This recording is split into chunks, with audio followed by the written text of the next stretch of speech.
penting kita bahas, apa esensi akhlak itu? Apa hakikat dari akhlak itu? Apa definisi akhlak itu? Jangan-jangan selama ini kita hanya mengatakan akhlak, akhlak, tapi kita tidak memahami apa itu akhlak. Dua, apa kemuliaan orang yang memiliki akhlak? Jangan-jangan kita tidak pernah mendalami satu hal bahwa yang cepat mengantarkan kita ke surga, salah satunya adalah akhlak. Nanti kita lihat. Yang ketiga, bagaimana ukuran keberhasilan akhlak itu yang bisa dilihat dari perubahan orang-orang soleh terdahulu. Untuk itulah materi itu kita hadirkan di malam ini dengan harapan, dengan pelajaran itu, mudah-mudahan ibadah kita diterima oleh Allah Subhanahu wa Ta'ala, pribadi kita berubah jadi baik, dan cepat kita mengantarkan ke surga yang terbaik dengan izin Allah Subhanahu wa Ta'ala. Baik teman-teman, kita mulai bahasan kita. Saya punya waktu yang sangat terbatas, sampai ke Isya, kita akan berhenti. Jadi tolong fokus betul. Saya hanya punya waktu sampai Isya, ya, sesi yang pertama. Setelah itu, tunaikan salat Isya berjamaah, kita lanjutkan setelah Isya insyaAllah. Baik, kita mulai pertama. Di antara misi Rasulullah SAW yang kemudian diutus beliau dan ditugaskan oleh Allah untuk memberikan bimbingan-bimbingan kepada manusia, maka di antara tugas utamanya adalah akhlak. Tidak sekedar ibadah, tidak sekedar menguatkan akidah, tapi di antara yang paling utama adalah akhlak. Quran surah kedua Al-Baqarah ayat 151. Paling kanan sebelah bawah. Kama arsalna fiikum rasulan minkum yatlu alaikum ayatina wa yuzakkikum.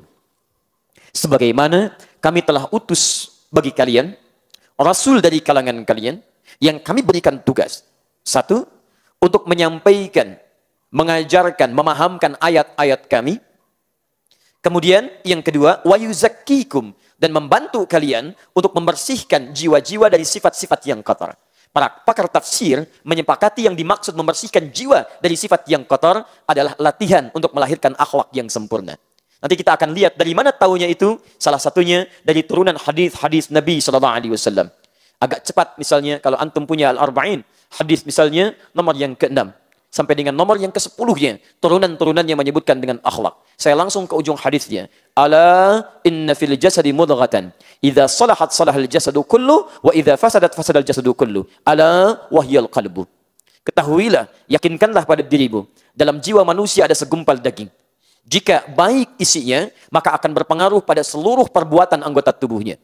Jadi kalau dari dalamnya bagus, masuk ke telinga, telinga hanya akan dengar yang bagus-bagus saja. Masuk ke mata, mata hanya akan melihat yang baik-baik saja. Masuk ke tangan, tangan hanya akan menyentuh yang baik-baik saja. Sampai ke ujung kakinya. Tapi wa idza fasadat fasadal jasadu kullu. Kalau buruk dalamnya, tidak dibersihkan, tidak disucikan itu, maka fasadal jasadu kullu. Maka turunan-turunan yang lahir ke dalam jasad, semua akan buruk. Masuk ke mata, mata yang tadinya menatap yang baik, jadi tidak baik. Masuk ke lisan, lisan mulai berkata yang tidak elok. Masuk ke telinga, mulai mendengar pada yang tidak baik. Yang baik tertutup. Wa fi adhanihim waqra. Quran surah ke-6 ayat ke-25. Yang tidak baik, cepat. Masuk ke mata, yang baik-baik tertutup. Quran surah kedua, ayat yang ke-7. Wa ala absarihim ghishawah. Tapi yang tidak baik, gampang. Masuk ke kaki, yang baik susah melangkah. Yang buruk-buruk, mudah kemudian dilangkahkan. Maka teman-teman sekalian, ala wahyal qalbu. Itulah hati, kalbu. Dan tugas Nabi ketika membersihkan suasana jiwa dari yang buruk-buruk itu, dampaknya lahir akhlak, sikap-sikap dalam kebaikan. Dari sinilah ulama menyimpulkan bahwa akhlak itu menjadi bagian terpenting dari misi Nabi SAW. Saking pentingnya misi ini, bahkan sebelum Nabi dilahirkan, dua orang Nabi dan Rasul yang jauh sebelum Nabi SAW dilahirkan, bahkan 29 sampai 30 generasi sebelum kelahiran Nabi Muhammad SAW, sudah memohon kepada Allah, jika diutus Rasul ini, maka di antara misi yang dibawa adalah akhlak. Quran surah kedua Al-Baqarah ayat 129. Paling kiri sebelah atas, agak sedikit ke tengah. Rabbana wab'ats fihim rasulan minhum yatslu alaihim ayatika wa yu'allimuhumul kitaba wal hikmah wa yuzakkihim innaka antal azizul hakim. Nabi Ibrahim, Nabi Ismail selesai menuntaskan tugas dari Allah, meninggikan bangunan Ka'bah yang sempat runtuh atasnya pada zaman Nabi Nuh alaihi salam, kemudian berdoa di samping Ka'bah. Kisah meninggikannya ada di ayat 127-nya, kisah doanya di antaranya ayat 129. Ya Allah, mohon nanti utus seorang Rasul yang lahir di sekitaran Ka'bah. Tidak ada satupun Rasul yang lahir di dekat Ka'bah kecuali Nabi Muhammad SAW. Nabi Ismail lahir di Palestina, dibawa kemudian ke Makkah, ditinggalkan di Makkah, diabadikan di Quran surah ke-14 ayat 37. Biwadin ghairi dhi zar'in 'inda baitikal muharram. Meninggal di dekat Ka'bah. Tapi yang lahir dekat Ka'bah cuma Nabi Muhammad SAW. Saya ilustrasikan lokasinya supaya nanti saat umrah atau antum haji, antum bisa melihat beberapa situasi dan coba saya sarankan ya, daripada mengunjungi tempat-tempat yang tidak menguatkan iman, kenapa Anda tidak menyusuri jejak-jejak Nabi di kota suci itu? Misal, para sejarawan menunjukkan, saya mulai petanya misal dari sini. Kalau ini ada Grand Zamzam, maaf, ini kelihatan? Ya, memang saya belum nulis apa-apa ya, jadi wajar nggak kelihatan. Nggak apa-apa. Baik, antum kelihatan? Kelihatan? Masya Allah, alhamdulillah ya, baik. Perhatikan baik-baik. Kalau ini Zamzam, kemudian di sini Safwa, saya ilustrasikan sedikit. Ini kurang lebih 7 meter, ada Jabal Qubais, ini Istana Raja. Saya buatkan sofa supaya langsung ke arah sini. Ini Masjid Al-Haram sebelah sini, pintu utama yang di sini, ini ke arah pakai eskalator. Antum lewat ke sebelah kanan dari sini langsung, kemudian masuk ke arah sini, antum temukan ini Jabal Qubais, ada pos security di sini. Ada yang jaga 1 orang, security warna coklat pakaiannya, polisi. Ya, saya betul, serius. Di sini ada CCTV 1 ke sini ngadepnya. Kemudian di sini ada tiang listrik. Kan. Sudahlah. Betul, ya. Dan terakhir jadi tiang lampu ini. Betul, tiang lampu di sini. Ini konon rumahnya Abu Jahal dulu di sini. Baik, jadi Abu Jahal dekat tiang lampu sekarang. Jangan berbuat yang mungkar, awas. Kita sedang, ini nyata, ini keterangan sejarawan, saya cuma melukiskan kembali. Kemudian ke sebelah sini, teman-teman sekalian, ini kurang lebih ada 100 meter, ini tempat ngambil air Zam-Zam yang menggunakan jerigen. Jadi kalau Anda kehausan atau ingin bawa Zam-Zam agak banyak ke hotel, antum jangan ngambil dekat-dekat masjid, ke sebelah sini. Di sini ada keran-keran, tinggal antum pasangkan selangnya, beli jerigen, di sini dijual sekitar 5 real yang kecil-kecil. Antum masukkan ke situ, bawa kemudian ke hotel. Ini lebih banyak persediaannya. Di sampingnya persis di sini ada Al-Maktabah Qadimah. Perpustakaan yang sekarang disebut dengan museum lama. Warnanya kalau kita lihat di sini krem ya. Antum temukan bangunan ini diduga sebagai tempat dilahirkannya Nabi SAW. Tarik garis lurus ke sini. Ya, ini ada bukit di sini, terbit matahari dari sini, kalau bersinar arahnya sinarnya ke sini langsung. Ya, kami pernah ambil sinarnya ke sini, kemudian ke pelataran haram, turun ke sini, ini masuk ada eskalator di sini ada tangga, ini ada 2 penjaga, ini kursi warna coklat, kursi warna merah di sini. Yang di sini jaga pakai jubah warna putih. Turun ke sini, ini pintu Babus Salam namanya. Dari Babus Salam antum masuk, ini sunnahnya dari sini ketika akan tawaf. Karena tembus dari sini, langsung ke sofa, langsung ke Ka'bah. Ka'bahnya posisinya Hajar Aswad di sini. Lihat baik-baik. Nabi Ibrahim, Nabi Ismail alaihi wassalam berdoa kepada Allah, moga dilahirkan seorang Rasul yang lahirnya dekat Ka'bah. Tidak ada satupun Nabi dan Rasul lahir dekat Ka'bah kecuali Nabi Muhammad SAW. Dan setelah beliau meninggikan bangunan Ka'bah itu, berdoa langsung di samping Ka'bah, bukan sekedar mengharapkan Nabi lahir, tapi menunjuk langsung misi-misi kerasulannya. Di antaranya akhlak, wa yuzakkihim. Kapan doa itu dipanjatkan? 29 generasi sebelum kelahiran Nabi Muhammad SAW. Sampai ke Nabi Ismail. Muhammad SAW bin Abdullah, bin Abdul Muttalib, bin Hashim, bin Abdul Manaf, bin Qusay, bin Murrah, bin Kilab, bin Ka'ab, bin Ghalib, bin Fihr, bin Malik, bin Nadar, bin Kinana, bin Khuzaimah, bin Mudrikah, bin Ilyas alaihi salam, bin Nizar, bin Mudar, bin Ma'ad, bin Adnan, bin Addi, bin Adri, bin Muqawwam, bin Nahur, bin Tarikh, bin Ya'rub, bin Yasjub, bin Nabit, bin Ismail alaihi salam, bin Ibrahim alaihi salam. 30 generasi sampai Nabi Ibrahim alaihi salam. Anda bisa bayangkan, kalau akhlak tidak penting, mustahil 2 nabi ini mendoakannya. Kalau tidak penting. Dan kalaulah itu kemudian, sekalipun didoakan 2 nabi, dan bukan menjadi misi utama, mustahil Allah mengabulkannya. Dan hebatnya, 4 dimohonkan, 5 yang dikabulkan.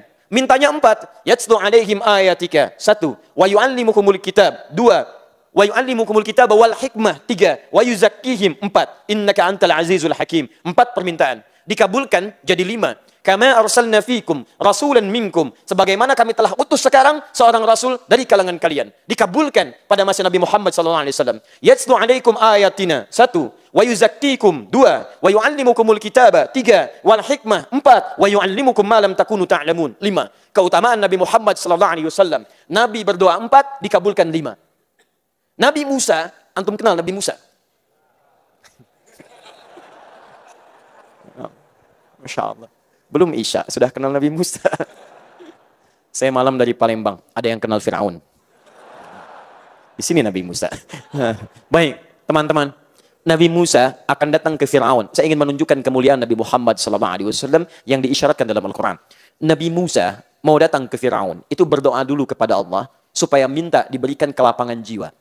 Maka bermohon, Rabbi syrahli sadri wa yassirli amri wahlul 'uqdatan min lisani yafqahu qawli. Rabbi syrahli sadri. Sadar Fir'aun bukan cuma jahat, tapi kata-katanya itu begitu menikam. Jadi kalau keluar kata-kata, kalau orang biasa itu bukan cuma bertaruh dengan ketegangan, tapi bisa kehilangan nyawa. Saya tidak suka dengan rambutnya itu. Tolong pisahkan kepala dari badannya. Contoh mas, contoh. Jadi bukan nyuruh-nyukur Pak, suruh dipisahin kepalanya. Bersyukur antum tidak hidup di zaman Fir'aun itu. Ya. Dipisahkan. Nah ini kalau kalimat-kalimat Fir'aun datang Musa sampai mencela, kalau Musanya tidak sabar, itu bisa bahaya. Cukup bagi Nabi Musa berdoa kepada Allah, dan dikabulkan doanya. Ya Allah, ini manusia paling menyebalkan semuka bumi. Tolong wafatkan sekarang juga. Wafatkan. Begitu minta, diwafatkan. Selesai dakwah. Cuman tidak ada contoh bagi kita sampai hari ini tentang orang durhaka yang paling dahsyat di muka bumi. Teman-teman sekalian, karena itulah Nabi Musa bermohon kepada Allah supaya hatinya dilapangkan. Rabbi syrahli sadri wa yassirli amri. Nabi Musa meminta, Allah mengabulkan. Nabi Muhammad SAW tidak meminta, Allah langsung memberikan. Nabi Musa minta, Rabbi syrahli sadri. Nabi Muhammad, alam nashrah laka sadrak. Rabbi syrahli sadri. Alam nashrah laka sadrak. Nabi Musa minta, wa yassirli amri. Mudahkan urusanku. Nabi Muhammad SAW, wa nuyassiruka lil yusra. Maka kamu akan bimbing, kami akan bimbing engkau semudah-mudahnya dalam jalan dakwah. Musa dilempar dengan kata-kata oleh Fir'aun, memohon kepada Allah. Nabi Muhammad dilempar dengan batu oleh orang Taif, masih berdoa kepada Allah. Doanya bukan minta azab. Ya Rabb, ilahi, ila man takiluni, ila qaribin yu'zini, am ila ba'idin yu'limuni. Fa'ana radin ya Rabbi, ma lam taghdab ilayya, la hawla wa la quwwata illa billah. Ya Rabb, saya tidak tahu setelah ini, kemana lagi engkau antarkan aku menyampaikan risalah. Akankah ke tempat yang dekat dan aku akan dilempari lagi? Atau ke tempat yang jauh dan aku kemudian akan disakiti kembali? Saya ridha dengan itu semua ya Rabb. Saya menerima sepanjang engkau tidak marah kepada saya. La haula wa la quwwata illa billah. Dan memohon kepada Allah, mohon jangan hukum penduduk Taif ya Rabb. Dan saya mohon keluarkan nanti dari Taif ini pria-pria, wanita-wanita, pemuda-pemuda, anak-anak yang beriman kepadamu ya Rabbal Alamin. Mengucapkan asyhadu an la ilaha illallah wa asyhadu anna Muhammad Rasulullah. Muhammad sallallahu alaihi wasallam. Kemuliaannya diisyaratkan oleh Al-Quran. Misinya disebutkan oleh dua nabi. Dan akhlaknya dimintakan oleh dua nabi sekaligus untuk dibawa disampaikan pada umatnya. Kalau akhlak tidak penting, mustahil dua nabi memohonkannya. Kalau akhlak tidak penting, mustahil Allah mengabulkannya. Dan kalau akhlak tidak penting, mustahil urutannya bisa ditukar. Nabi Ibrahim, Nabi Ismail minta akhlak urutan nomor 4. Setelah Al-Quran, kemudian hadis, kemudian hikmah, kemudian akhlak. Tapi Allah berkehendak lain. Dikabulkan akhlak menempati urutan nomor 2 setelah Al-Quran. Kama arsalna fiikum rasulan minkum yatlu alaikum ayatina Al-Quran wa yuzakkikum akhlak. Teman-teman sekalian, ini menunjukkan ada keistimewaan dalam akhlak. 1. 2. Apa pentingnya akhlak itu? Dengan itu semua banyak dilukiskan esensinya dalam Al-Quran. Ternyata 1, maaf, mohon izin, disebutkan dalam isyarat Nabi SAW bahwa akhlak di antara keutamaannya Al-Bukhari, nomor hadis 3549. Perhatikan baik-baik kalimatnya. Inna min ahabbakum ilayya ahsanukum khuluqa. Sungguh, di antara yang paling dicintai olehku, di antara kalian umatku, adalah orang yang terbaik akhlaknya. 1. Akhlak disebut oleh Nabi SAW di antara ciri umat yang sangat dicintai oleh Nabi SAW. Keistimewaan akhlak. Dapat meraih cinta Nabi. Sudah pasti orang yang dicintai oleh Nabi SAW pasti dicintai oleh Allah Subhanahu Wa Taala. Jika dia mengikuti isyarat dan tuntunan Nabi SAW, itu syarat utamanya. Dalilnya Quran surah ketiga ayat 31, paling kiri sebelah atas. Qul in kuntum tuhibbunallaha fattabi'uni. Katakan Muhammad, jika kalian serius mencintai Allah, maka buktikan cinta itu dengan mengikuti aku. Ikuti tuntunan Nabi. Siapa yang paling baik disifati oleh Nabi dalam mengikuti tuntunan Nabi? Kata Nabi, ahsanukum khuluqa, yang paling baik akhlaknya. Jadi Anda kalau merasa pengikut Nabi, merasa mencintai Nabi, merasa mengikuti sunnah Nabi, tidak sekedar mengikuti Nabi dalam ibadahnya, salatnya ikut Nabi, puasanya ikut Nabi, baca Al-Qur'annya ikut Nabi, tapi akhlaknya jauh dari Nabi SAW, Anda tidak mendapatkan cinta Nabi SAW. Jika seseorang mengikuti Nabi, mendapatkan cinta Nabi, maka apa kata Al-Quran? Yuhibbukumullah. Maka Allah akan cintai Anda. Satu, mendapatkan cinta Nabi, sekaligus mendapatkan cinta Allah Subhanahu wa Ta'ala. Dua, Masya Allah, antum dicintai pasangan hidup saja, senangnya luar biasa. Kenapa antum tidak mengharapkan dicintai Rasulullah SAW? Suami dicintai istrinya, bahagia. Anak dicintai orang tuanya, bahagia. Orang tua dicintai anaknya, gembira. Kenapa antum tidak merasa ingin dicintai oleh Rasulullah SAW yang memikirkan antum dengan segenap jiwa dan raganya? Dan cinta, ingat, itu butuh pembuktian. Antum mencintai pasangan antum, mesti ada bukti. Sayang, namamu selalu tertulis di hatiku. Masya Allah. Maaf, akhi, jangan tulis di hatimu, tulis di buku nikah. Bukti. Bukti. Jadi kalau cuma bicara tidak ada pembuktian dalam pernikahan, itu bukan cinta hakikat sesungguhnya. Kata orang itu cinta monyet. Salah, karena monyet pun tidak pernah melakukan itu. Jangan karena antum berbuat, hewan yang disalahkan. Ya, awas, hati-hati. Yang mengerjakan manusia, kenapa yang disalahkan kambing hitam? Yang keluyuran malam-malam perempuan disalahkan kupu-kupu. Yang nyari-nyari laki-laki disalahkan kelinci. Dan sebagainya. Buaya lagi. Ya. Ini. Jadi Anda mengatakan, saya cinta Nabi, saya ikut sunnah, saya cinta Nabi. Mana buktinya? Jika akhlak Anda tidak seperti apa yang Nabi inginkan, maka pembuktian Anda di sini tidak sesuai dengan ketentuan Nabi SAW. Jelas sampai sini? Baik. Dua. Puan-puan, kita pakai dalil saja dulu ya. Hadis riwayat At-Tirmidzi. Nomor hadis 1162. At-Tirmidzi ini nama aslinya Muhammad, tumbuh dan wafat di kota Tirmidz, makanya dikenal dengan At-Tirmidzi. Ya, orangnya saleh, hafal Al-Quran, hafal banyak hadis, membuat kitab hadis juga, ya, Sunan At-Tirmidzi atau dikenal zaman Jami' At-Tirmidzi. Tahukah antum, beliau di masa sepuhnya buta matanya. Masa sepuhnya. Sampai buta kemudian masih bermohon kepada Allah, berdoa. Ditanya oleh koleganya, "Ya Syekh, lima hakadha. Kenapa Anda sampai menangis seperti ini, sampai buta matanya?" Jadi buta mata itu karena banyak menangis berdoa. Apa kata Imam At-Tirmidzi? Laqad khasyitu. Laqad khasyitu. Lau tawaffani rabbil an, saya takut sekali kalau diwafatkan oleh Rabbku pada saat ini masih kurang bekalku di hadapan Allah Subhanahu wa Ta'ala. Anda bisa bayangkan, imam besar, ahli Quran, ahli hadis, ahli tahajud, ahli siyam, mengarang kitab hadis, banyak pahalanya insya Allah, tapi di akhir hidupnya masih menangisi dirinya sampai buta matanya karena takut bakalnya masih kurang di hadapan Allah Subhanahu wa Ta'ala. Coba antum cek, antum imam besar juga bukan, jadi makmum kadang-kadang, Quran bukan ahlinya, hadis juga belum dihafalkan sepenuhnya, silahkan cek di hadapan Allah seperti apa antum. Beliau menangis sampai buta, antum masih bisa melihat, kenapa tidak pernah digunakan penglihatan pada yang baik-baik? Ada anak 4 tahun, mata buta, hafal Quran. Antum datang nanti 17 Desember ke Istiqlal. Kita punya acara Hari Al-Quran. Kami akan hadirkan pada antum. Ada yang tidak bisa melihat. Ada yang pekerjaan antum anggap kadang-kadang biasa-biasa saja. Ada yang kelihatannya mungkin bagi sementara orang tidak menghasilkan sesuatu yang hebat dalam urusan dunia. Tapi mereka penghafal Quran. 4 tahun, buta, hafal Quran. Antum dikasih 40 tahun, 50 tahun, 60 tahun. Sampai detik ini, sampai malam ini. Masih belum punya waktu hanya sekedar untuk membaca. Antum butuh berapa tahun lagi? Karena itulah kemudian, setidaknya kalau Anda belum mampu meningkatkan kesolehan, berlomba dengan orang soleh meningkatkan kebaikan, seyogianya saya ingatkan antum, segeralah berlomba dengan para pendosa untuk beristighfar dan bertobat kepada Allah Subhanahu wa Ta'ala. At-Tirmidzi nomor hadis 1162. Lihat baik-baik. Akmalul mu'minina imanan qala Rasulullah sallallahu alaihi wasallam, akmalul mu'minina imanan. Orang mukmin yang paling sempurna imannya. Masya Allah. Orang mukmin, orang beriman yang paling sempurna imannya. Apa ukurannya dalam pandangan Nabi SAW? Ternyata tidak nampak sekedar dalam ukuran salatnya. Tidak disebutkan puasanya. Bukan banyaknya hafalan Qurannya. Kata Nabi, ahsanukum khuluqa. Ahsanuhum khuluqa. Ternyata orang mukmin yang paling sempurna imannya, kata Nabi SAW, adalah orang yang paling mulia akhlaknya. Akhlak. Akhlak menunjukkan sempurna iman. Masya Allah. Jadi kalau antum salatnya bagus, bacaannya bagus, hafalan Qurannya banyak, tapi maaf, sisi yang ini kemudian kosong, maka di situ menunjukkan imannya masih belum sempurna dalam ukuran Nabi SAW.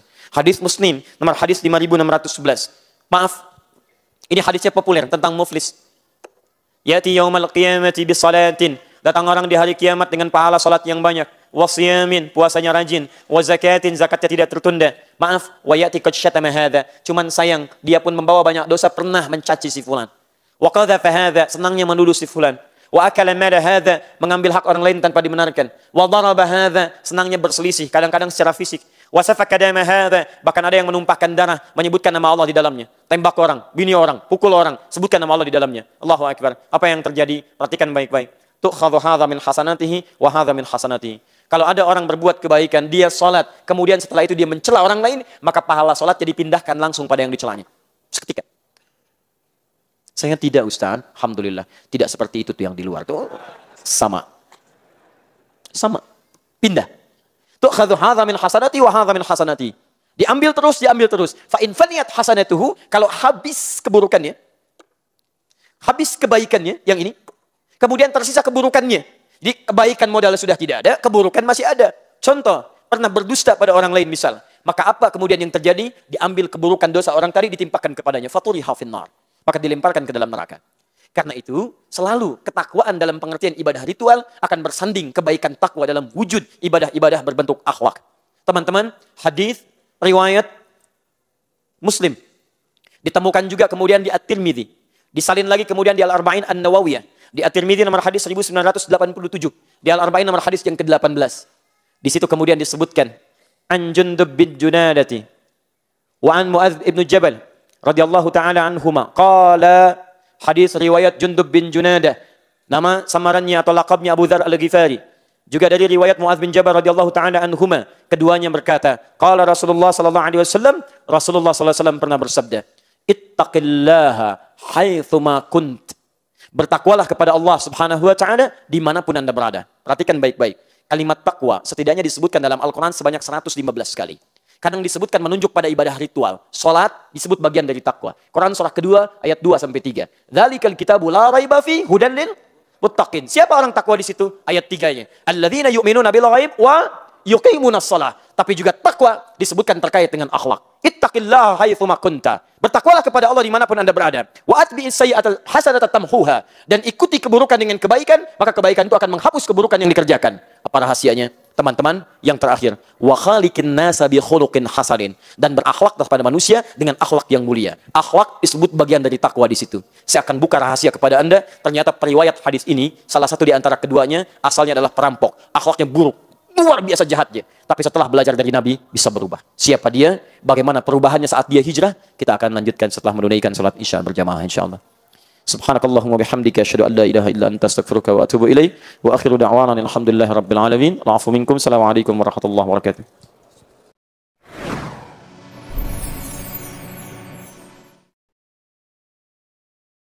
Assalamualaikum warahmatullahi wabarakatuh. Alhamdulillah. Wassalatu wassalamu ala rasulillah wa ala alihi wa sahbihi wa man walah wa ba'd. Fa ya ibadallah, usi nafsi wa iyyakum bi taqwallahi faqad fazal muttaqun. Fala tamutunna illa wa antum muslimun. Saudara-saudariku dan pemirsa Akhir TV dimanapun Anda berada, alhamdulillah kita telah menunaikan salat Isya berjamaah waktu Indonesia bagian barat langsung dari Bandung.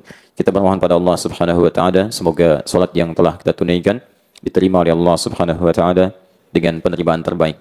Demikian pemirsa dimanapun Anda berada, semoga di antara kita semua yang juga belum menunaikan salat Isya dilembutkan hatinya oleh Allah Subhanahu wa taala, diringankan langkahnya untuk menunaikan salat Isya berjamaah insyaallah. Teman-teman sekalian, kita coba lanjutkan, dan saya hanya bisa menghimbau pada teman-teman untuk bisa menyesuaikan tempat sehingga bisa saling memberikan kenyamanan. Jika memang masih ada space-nya, maka dipersilahkan untuk duduk dan meluaskan dengan baik. Jika tidak memungkinkan, maka mohon bisa menyesuaikan tempat dalam keadaan terbaik insyaallah. Apa yang bisa saya berikan, silakan sampaikan. Saya usahakan sebaik yang bisa saya maksimalkan. Ya, tadi saya tanya, kalau kemudian butuh air, antum sampaikan, ambil aja dulu, nanti teman-teman panitia bagikan kalau memang diperlukan. Nanti biar saya aja yang nanggung untuk itunya, untuk pembayarannya. Antum yang penting antum hadir, bisa belajar dengan baik. Ya, saya kesini tidak datang mencari sesuatu. Saya hanya punya tugas menyampaikan titipan dari Allah, yang dengan itu kita bersama-sama berubah jadi baik insyaallah. Baik, kita lanjutkan. Akhlak menempati posisi penting dalam misi Nabi SAW sebagai seorang Rasul tidak hanya memberikan penegasan bahwa dengan akhlak itu kita bisa meraih cinta Nabi sekaligus cinta yang utama dari Allah Subhanahu wa taala. Dengan akhlak itu juga menjadi indikator tingkat kesempurnaan iman kita di hadapan Allah Subhanahu wa taala. Dan dengan akhlak itu ternyata itu pun menjadi indikator ketakwaan seorang hamba di hadapan Allah Subhanahu wa taala. Karena ketika Allah menyebutkan kalimat takwa dalam Al-Quran, juga terkorelasi dengan penjabaran akhlak dalam berkarakter di kehidupan. Quran surah ketiga Ali Imran ayat 133 sampai 134. Paling kanan sebelah atas, ketika Allah menyebutkan orang takwa di sini, wasari'u ila maghfiratin min rabbikum wa jannatin arduha as-samawati wal ardu uiddat lil muttaqin. Bergegaslah Anda untuk memohon ampunan kepada Allah, evaluasi diri. Segera berubah. Dan dambakanlah setidaknya bisa meraih surga di akhirat kelak yang kami siapkan, kata Allah, seluas langit dan bumi untuk orang takwa. Siapa orang takwa di sini? Ternyata yang disebutkan bukan aspek pertama dalam bentuk ibadah ritual, tapi ternyata akhlak. Alladzina yunfiquna fis sarra'i wad dharra. Akhlak berbagi dengan sesama. Wal kadhiminal ghaidha. Akhlak yang sanggup menahan amarah. Wal afina 'anil nas, kekuatan akhlak yang sanggup memaafkan kesalahan orang lain dengan cara yang wajar. Wallahu yuhibbul muhsinin, kekuatan akhlak yang menampilkan kebaikan-kebaikan dan kemuliaan dalam hidup. Ternyata yang menjadikan kita menjejak pintu surga seluas langit dan bumi, salah satunya takwa, nilainya kekuatan akhlak. Untuk itulah kemudian Nabi menegaskan dalam sekian hadisnya. Dan tadi kami sampaikan dalam hadis riwayat At-Tirmidzi nomor hadis 1987. Imam An-Nawawi menegaskan kembali hadis ini, menyantumkan dalam 42 hadis di Al-Arba'in, beliau tempatkan di nomor 18 itu. Perhatikan periwayatnya. Yang unik, yang meriwayatkan hadis akhlak kebaikan ini dengan sabda Nabi SAW, "Indama qal, ittaqillaha haitsuma kunt." Bertakwalah kepada Allah dimanapun Anda berada. Bukan cuma di masjid, di kantor Anda bertakwa, di rumah tangga Anda bertakwa, di kehidupan sosial Anda bertakwa. Maaf, di bis Anda bertakwa, di angkot Anda bertakwa, di jalan Anda bertakwa. Kalau sudah semua itu hadir dalam kehidupan kita, wa atbi'is sayyi'atal hasanata tamhuha. Setiap orang tidak ada yang sempurna. Kata Nabi, kalau pernah berbuat salah, segera hijrah jadi orang baik. Karena kebaikan itu akan menutup kesalahan-kesalahan yang pernah dilakukan. Demi Allah saya katakan, orang baik sekarang bukan berarti tidak pernah punya masa lalu yang kelam. Karena hidup kita itu semua seperti rembulan, pernah punya sisi gelap. Tapi kita itu punya tawaran. Kenapa kita tidak memilih untuk hadir dengan cahaya di malam yang sangat bening itu? Kegelapan itu bisa tumbuh terlihat indah ketika ada sinar rembulannya. Jadi kita bisa keluar dari kegelapan dengan memunculkan kebaikan-kebaikan. Anda berubah jadi orang baik, maka kesalahan Anda akan dilupakan banyak orang. Bahkan kekurangan kita di masa lalu pun, itu akan jadi ibrah. Itu hebatnya. Ada orang dari dulu salah, sampai sekarang salah tidak mau berubah, kesalahannya, maaf, tidak menjadikan hikmah kebaikan bagi orang lain. Tapi hebatnya, orang baik sekarang punya masa lalu yang kelam. Begitu disebutkan masa lalunya, bukan menjadi aib untuknya, tapi hikmah kebaikan menjadi kisah bagaimana dia bisa merubah. Tidakkah Anda lihat sahabat-sahabat Nabi yang diantara mereka punya masa lalu yang kelam? Bahkan hadis akhlak ini ditutup dengan kalimat wa khaliqin nasa bi khuluqin hasanin, dan berakhlaklah dengan manusia. Perhatikan kalimat manusianya. Dari 5 nama yang pernah saya sebutkan, bahkan sejak saya datang ke Bandung di Masjid Al-Murabi, saya sampaikan 5 nama disebutkan dalam Al-Quran manusia pada umumnya. Kadang Bashar 35 kali disebutkan dalam Al-Quran. Contoh Quran pertama kali di Quran surah 15 ayat ke-28. Wa idh qala rabbuka lil malaikati inni khaliqun bashara. Bashar, satu, individual. 2, ins, seringkali disandingkan dengan jin dalam Al-Quran. Pasangan ini disebutkan setidaknya 18 kali di Quran. Ya ma'syaral jinni wal ins, wa ma khalaqtul jinna wal ins. Tunggal masih. Insan disebutkan 65 kali dalam Al-Quran. Di 63 ayat berbeda, di 43 surah yang tidak sama. Bahkan surahnya disebutkan dengan namanya, surah ke-76. Al-insan, hal ata alal insan, ar-Rahman, allamal Quran, khalaqal insan. Wahyu pertama, iqra, bismi rabbikal ladzi khalaq, khalaqal insan. Tapi masih tunggal. Teman-teman, 4 Bani Adam, menunjuk pada asal mula keturunannya. 7 kali disebutkan dalam Al-Quran. Misal Quran surah ke-7 ayat 31 itu. Ya Bani Adam, khudhu zinatakum inda kulli masjid. Menunjuk bahwa semua manusia berasal dari kakek moyang yang sama, Adam alaihi salam. Tapi di sini ketika Anda diminta berakhlak kepada manusia, tidak disebutkan bashar, bukan disebutkan ins, tidak disebutkan insan, tidak menyebutkan asal moyang Bani Adam, tapi maaf, disebutkan yang kelima, nas. 241 kali disebutkan dalam Al-Quran. Kalau disebutkan an-nas, itu artinya menunjuk pada manusia semua kalangan. besar, kecil, tua, muda, laki-laki, perempuan, merasa baik, merasa kurang baik, semua sepanjang dia masih manusia, maka tidak ada ajaran terindah kecuali dari Al-Quran dan Sunnah Nabi SAW. Sepanjang masih manusia, ada peluang dia berbuat baik, maka perlakukan dengan kebaikan, mudah-mudahan sifat buruk itu hilang dengan baiknya akhlak Anda. Silakan antum cek. Bahkan akhlak Quran itu luar biasa. Setiap menemukan orang bermasalah dalam Al-Quran, itu umumnya tidak pernah disebutkan nama orangnya. Selalu perbuatannya dengan inisial namanya.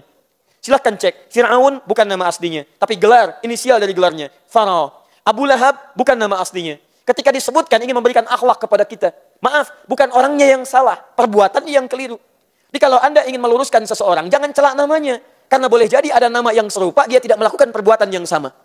Silahkan cek, ada seorang bernama Hasan misalnya, melakukan keburukan. Anda celak namanya, dasar Hasan kamu. Ingat, cucu Nabi, Hasan. Kamu Hasan, kelakuan otong. Ingat, otong pun belum tentu begitu. Itu di Pandeglang. Ada pondok pesantren As-Salafiyah, As-Sanusia, pemimpinannya kayak Haji Otong Yunus. Hati-hati teman-teman sekalian. Jadi ketika Anda menyebutkan nama, Anda ingin mengunjingkan orangnya atau memperbaiki perilakunya. Lihat akhlak Quran, khaliqin nas. Siapa yang meriwayatkan? Orang yang pernah punya masa lalu yang gelap. Siapa beliau? Jundub bin Junadah. Dari mana beliau? Dari kabilah Ghifar. Makanya disebut dengan Al-Ghifari, yang berasal dari Ghifar. Saya pernah tunjukkan kepada Anda rumus dalam bahasa Arab. Jika Anda temukan al dan ujungnya i, itu umumnya ada di antara maknanya menunjuk nama daerah. Al-Bukhari dari Bukhara, nama aslinya Muhammad, bapaknya Ismail, kakeknya Ibrahim, kakek buyutnya Al-Mughirah, yang buyutnya Al-Bardizbah, tinggal di Kecamatan Ju'fa, Kabupaten Bukhara, Provinsi Khorasan, negara Uzbekistan sekarang. Datang dia, kemudian mencari hadis, sampai ke Mekah, sampai ke Madinah, sampai ke Irak. Dia katakan, Ana Al-Bukhari, saya dari Bukhara. Syekh Nawawi dari Banten, Al-Bantani. Ana Al-Bantani, saya dari Banten. Syekh Ahmad Khatib dari Minangkabau, Ahmad Khatib Al-Minangkabawi. Syekh Yasin dari Padang, Syekh Yasin Al-Padangi. Syekh Abdul Somad dari Palembang, Syekh Abdul Somad Al-Palembangi. Antum sah, silakan. Siapa namanya? Saya Sandi. Dari mana? Trans Studio. Boleh? Ana Sandi at Trans Studio I. Sampaikan, sah. Abu Dzar julukannya dari Ghifar. Antum tahu siapa Ghifar? Perhatikan ya. Tidak pernah disebutkan Jundub bin Junadahnya dalam nama yang populer. Kalau sekarang antum tanyakan, kenal nggak Jundub? Tidak. Abu Dzar? Kenal. Kenal di mana? Ya, pernah dengar.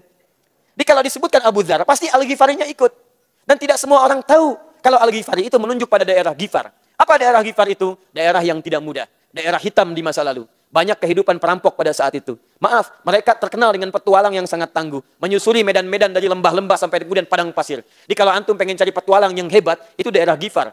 Tapi juga daerah itu banyak kehidupan hitamnya.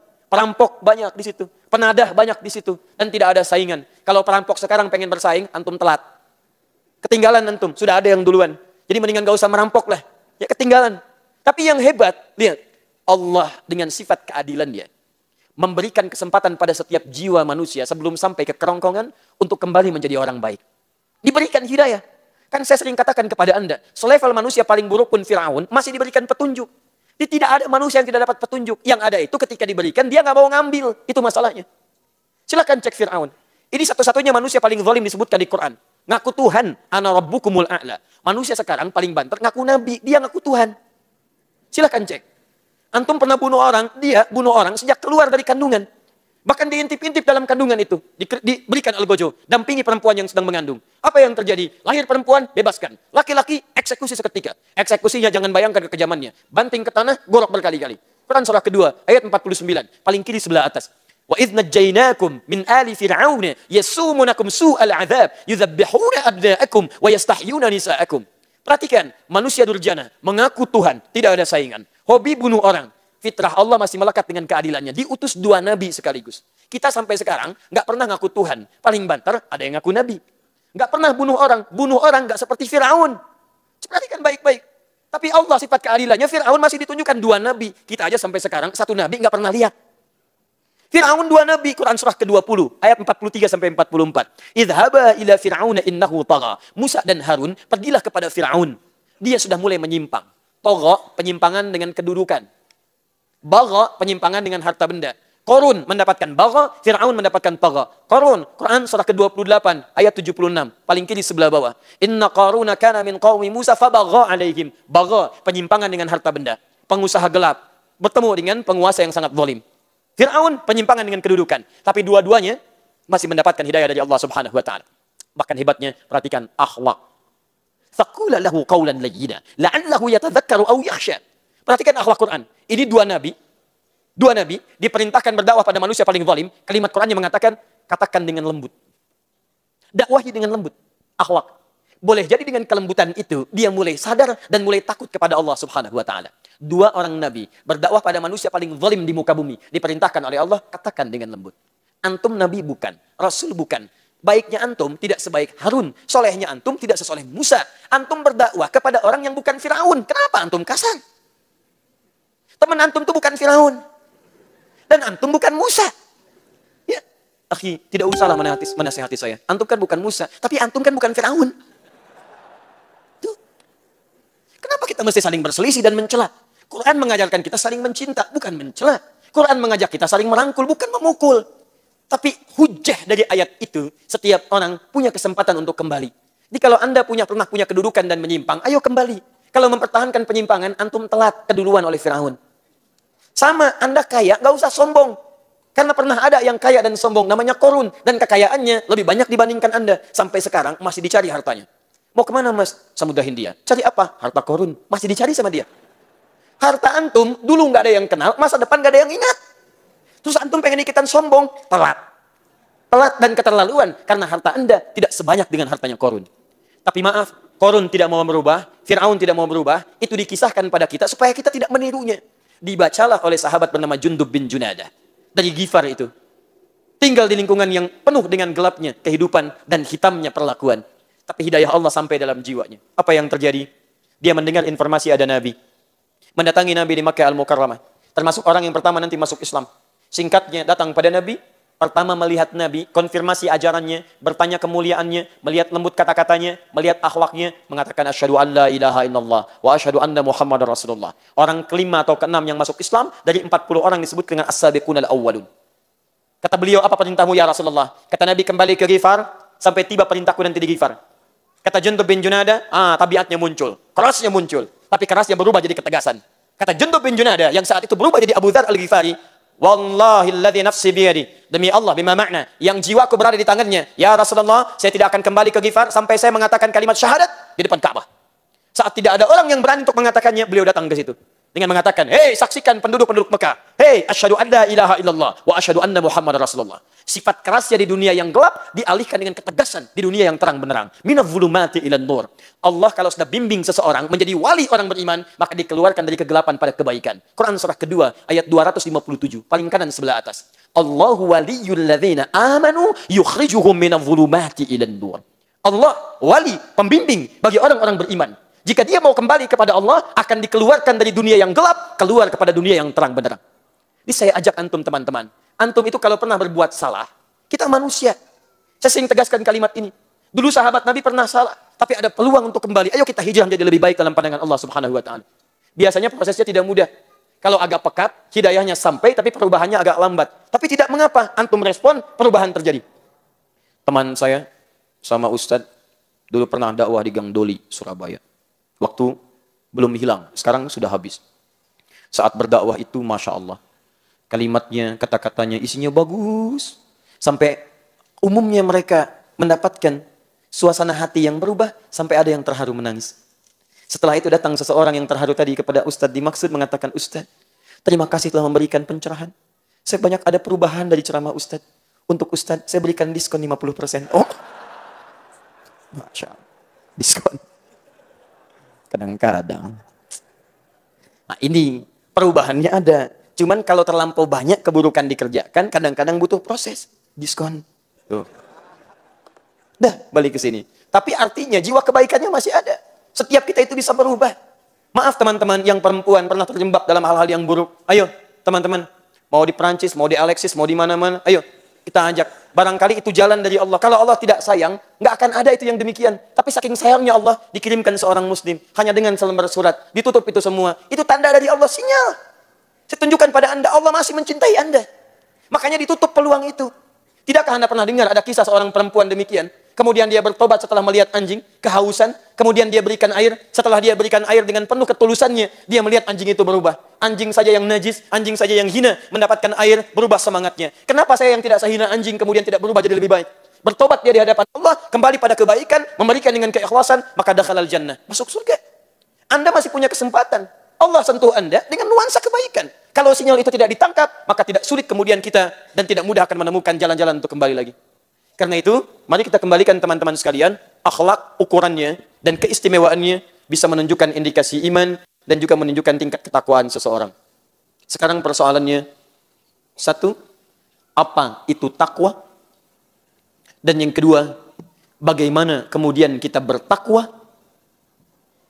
Dan yang ketiga, apa indikasi keberhasilan takwa kita setelah berusaha meningkatkannya? Inilah inti pembahasan materi kita. Jadi sampai di sini kita baru mukaddimah, ya. Kita mulai bahasannya. Sabar. Sampai jam berapa kita? Masya Allah. 11, 10 ya, silahkan. Sampai jam 11 boleh. Saya jam 9 pulang. Saya mau ke Kota Baru. Saya baru landing dari Palembang tadi pagi ya, langsung ke Soreang. Masya Allah. Dari Soreang langsung ke sini. Nanti besok kita fikih khilaf di Kota Baru Parahyangan. Antum mau itikaf di sini nggak apa-apa. Saya pulang jam 9. Baik. Teruskan dulu sebentar. Alhamdulillah malam ini ada kebaikan. Saya tadi di lift bersamaan. Ada yang dari Makassar juga terbang ke sini. Bergabung dengan kita pada hari ini. Coba nanti dicek ya, teman-teman panitia. Satu orang tadi bertemu saya di lift. Temukan temannya. Saya ganti tiketnya sampai pulang insya Allah. Bismillah. Kita teruskan. Yang dari Cimahi nggak pakai tiket, pulang aja ya. Pulang aja ya. Baik. Ketua DKM mohon maaf ya. Baik. Teruskan. Satu, apa itu akhlak? Bismillah. Akhlak secara singkat adalah kemuliaan atau sikap baik yang dilahirkan dari proses ibadah. Kemuliaan atau sikap baik yang dilahirkan dari proses ibadah. Kata Imam Al-Ghazali, kalau latihan ibadah ini jadi baik dan semangatnya meningkat, maka akhlak yang muncul dalam jiwa itu seperti otomatis nantinya. Nanti saya berikan contoh. Baik, saya teruskan dulu. Jadi akhlak, definisi atau pengertiannya adalah kemuliaan atau sikap baik yang lahir dari proses ibadah. Pengertian ini penting saya batasi untuk membedakan akhlak dengan adab. Kalau adab, itu kemuliaan, sikap baik yang lahir dari proses pendidikan atau pengajaran. Diajarkan bisa punya adab. Orang punya adab belum tentu punya akhlak. Tapi orang punya akhlak pasti punya adab. Tolong catat baik-baik ya. Orang yang belajar akan dapat adab. Tapi kalau tidak ibadah, tidak mungkin dapat akhlak. Contoh. Maaf. Jangankan orang beriman. Yang tidak beriman pun berpeluang punya adab. Di Amerika bisa beradab. Di Jepang bisa beradab. Bahkan mungkin lebih beradab dibandingkan beberapa tempat yang di situ banyak muslimnya. Disiplin bagian dari adab. Kerja keras bagian dari adab. Kejujuran bagian dari adab. Silahkan cek, antum ke Jepang begitu disiplin.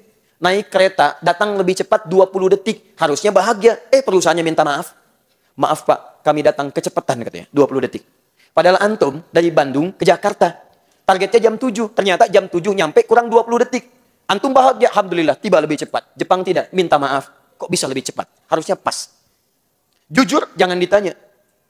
Maaf, dedikasi, jangan dipersoalkan. Disiplin, nomor 1. Tapi, yang mabuk, jangan juga ditanya. Banyak. Pornografi, nyebar. Porno aksi, ada. Dan hebatnya, tingkat bunuh dirinya, jangan dibandingkan dengan yang lain. Mohon maaf, 1 tahun, itu bisa 30.000 orang. 1 hari, artinya 100 orang bisa bunuh diri. Perhatikan, adab tidak bisa menampilkan akhlak. Mabuk masih, zina masih ada. Bunuh diri, iya. Bahkan saya pernah kisahkan ini beberapa kali. Kami pernah diajak lewat satu tempat yang di tempat itu, ya setiap hari itu hampir 5 orang ditemukan. 5 nyawa kehilangan di situ. Setiap hari. Ya. Saya pernah dibawa ke Gunma. Kata teman kami, Ustaz, ini masih mendingan. Ada tempat lagi, tapi di luar Jepang. Di tempat itu, wah, Allahu Akbar. Bunuh dirinya nggak teratur. Orang Bandung bilang pabalatak. Betul, ya, pabalatak.com. Jadi, mohon maaf, ingin bunuh diri di mana saja. Ini pengen lakukan, ini pengen lakukan. Sampai Pemdanya, konselnya, bikin lokalisasi bunuh diri. Betul. Jamnya diatur. Betul. Jam 9 sampai jam 12. Antum datang jam 8 kepagian, datang jam 1 besok lagi. Lokalisasi. Ya, ini betul. Kawan kami sendiri yang cerita. Saya tidak mengarang situasi. Jadi, dia cerita pernah satu ketika, begitu akan ada bunuh diri, bertemu dengan seorang muslim di situ. Ya, terus dia bertanya, mau kemana? Bunuh diri. Jam berapa? 10 katanya. Masya 10. Baik. Jam 10. Tayyib. Apa yang terjadi? Kata dia, ini masih belum waktunya, ikut saya dulu. Takut terlambat, Masya Allah. Luar biasa lah. Baik, saya akan ganti kalau terlambat kerugiannya. Baik, kata orang ini, perhatikan, nyawa bisa ditukar tuh dengan materi. Orang kalau sudah demikian, itu kadang-kadang nggak mikir. 2000 menghilangkan nyawa. Sekian menghilangkan nyawa. Allahu Akbar, mau ditukar. Diajak kemana? Masjid. Begitu ke masjid, Masya Allah. Itu fitrahnya sampai sekarang. Quran surah kedua ayat 125. Paling kanan di pertengahan. Wa idh ja'alna al-baita mathabatan lin-nasi wa amna. Dan ketika kami jadikan, tetapkan masjid, Ka'bah dan area sekitarannya. Masjid sebagai pusat ibadah manusia dan tempat yang menenteramkan, tenang. Ada jaminan di Quran, masjid itu tempat yang menenangkan. Ka'bah puncaknya. Di Anda segelisah apapun di depan Ka'bah, bisa tenang. Bahkan tiba-tiba menangis.